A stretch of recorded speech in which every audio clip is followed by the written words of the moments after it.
రామ్ టాక్కి తిరిగి స్వాగతం. మమతాని ఎందుకు అరెస్టు చేయలేదు?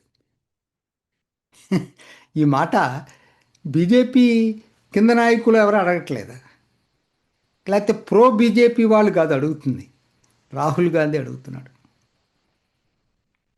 ఇంతకుముందు కేరళకి వెళ్ళి ఎన్నికల ప్రచారంలో పినరాయి విజయన్ ఎందుకు అరెస్ట్ చేయలేదన్నాడు. ఇప్పుడేమో మమతా బెనర్జీని ఎందుకు అరెస్ట్ చేయలేదని అంటున్నాడు. అంటే బీజేపీకి వీళ్ళకి మధ్య రహస్య ఒప్పందం ఉంది అంటున్నాడు.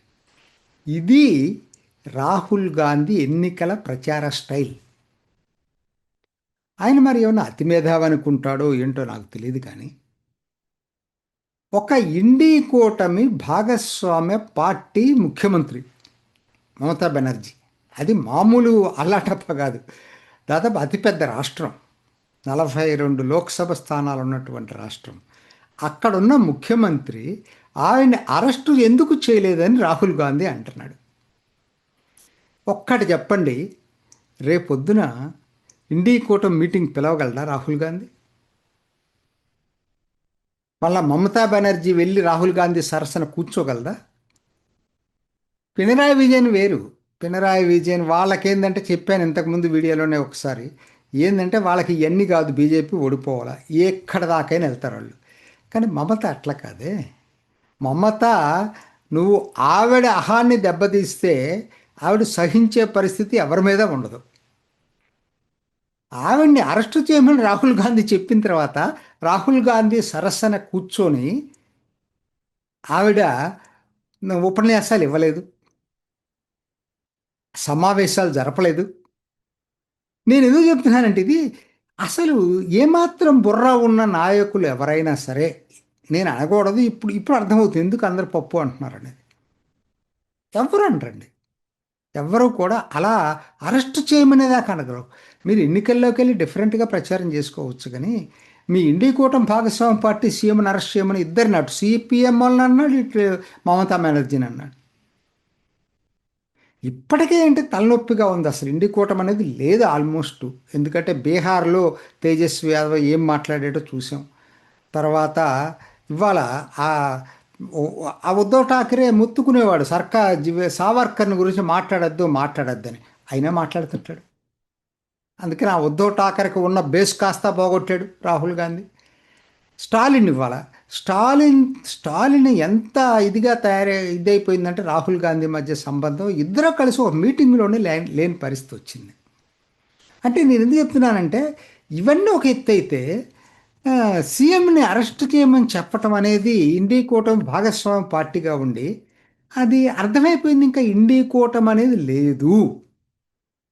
ఇప్పటికే ఆప్ వెళ్ళిపోయింది దాంట్లో నుంచి, మీకు చాలామందికి తెలుసు అనుకుంటాను. ఆప్ ఇవాళ ఇండి ఇండి కూటమిలో లేదు, దాంట్లో నుంచి బయటికి వెళ్ళింది. అసలు దాని పరిస్థితి బాగలేదు, పక్కన పెట్టినా వాళ్ళకి ఒక రాష్ట్రం ఉంది కదా ఇవాళ, వాళ్ళు వెళ్ళిపోయారు ఇండి కూటమి నుంచి. ఇప్పుడు జరుగుతున్నది, నాకు వస్తున్నటువంటి వార్తల ప్రకారం ఏంటంటే, Rahul Gandhi minus Congress minus Congress minus కూటమి, కొత్త కూటమి ఏర్పాటు దిశగా ఆల్రెడీ సంప్రదింపులు మొదలైనాయి. మే 4 దాకా వెయిట్ చేస్తారు. 29 తర్వాతనే మొదలవుతాయి ఈ కామెంట్స్. కానీ మే 4 తర్వాత మాత్రం అసలు ఇంకా ఉండదు, ఈ కూటమి అనేది ఉండదు.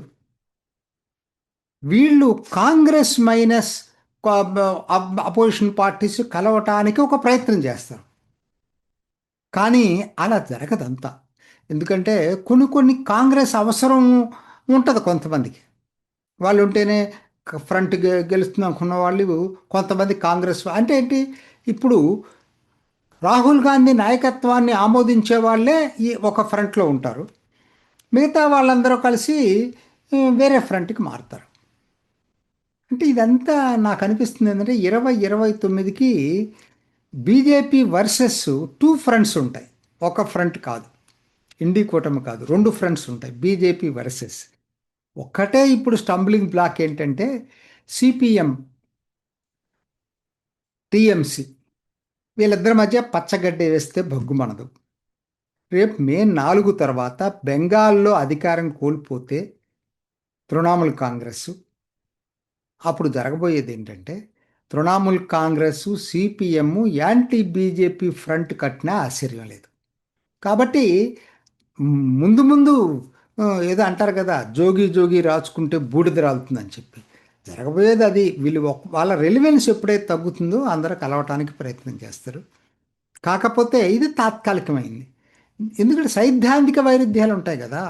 ఎక్కడ ఎక్కడ కుదురుతుంది? తృణమూల్కను సిపిఎంకి ఎట్లా కుదురుతుంది? చాలా చాలా వైరుధ్యాలు ఉంటాయి దీంట్లో. సో కాబట్టి తాత్కాలికంగా ఫ్రంట్గా ఏర్పడినా ముందు ముందు చాలా ఇబ్బందులు ఉంటాయి.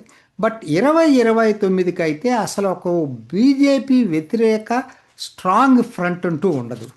ఎవరికి వాళ్ళు మొక్క చెక్కలై పోటీలకు దిగుతారు. మ్యాక్సిమం 2 ఫ్రంట్లుగా ఉండటానికైతే ఒక ప్రయత్నం అయితే చేస్తారు. కాబట్టి 2029కి ఈ బెంగాల్ ఎన్నిక తర్వాత జరిగేది ఏంటంటే, బెంగాల్ తమిళనాడు ఎన్నికల తర్వాత 2029కి బీజేపీ ఆల్మోస్ట్ అసలు పోటీ లేనటువంటి పార్టీగా ఎదిగే అవకాశం అయితే కనపడతా ఉంది. దీనికి ప్రధాన కారణం రాహుల్ గాంధీ. ఆయన వ్యవహార శైలి, ఆయన వ్యాఖ్యలు కనీసం అతుకుల బొంతగా ఉన్నటువంటి ఆ కూటమిని బద్దలయ్యేటట్టు, విచ్ఛిన్నమయ్యేటట్టు చేసినటువంటి ఏకైక వ్యక్తి. ఆ ఘనత ఇవ్వాలి అంటే అది కేవలం రాహుల్ గాంధీకే ఇవ్వాలి. ఇది ఈనాటి రామ్ టాక్. ఇంకొక ఎపిసోడ్లో మళ్ళీ కలుసుకుందాం. నమస్తే. చూసారు కదండి, మరి ఈ వీడియో కనుక మీకు నచ్చినట్లయితే ఒక లైక్ కొట్టేసి మీ అభిప్రాయాన్ని కూడా కామెంట్ బాక్స్లో తెలియజేస్తూ ఇలాంటి ఇంట్రెస్టింగ్ అప్డేట్స్ కోసం మా ఛానల్ని సబ్స్క్రైబ్ చేసుకోండి.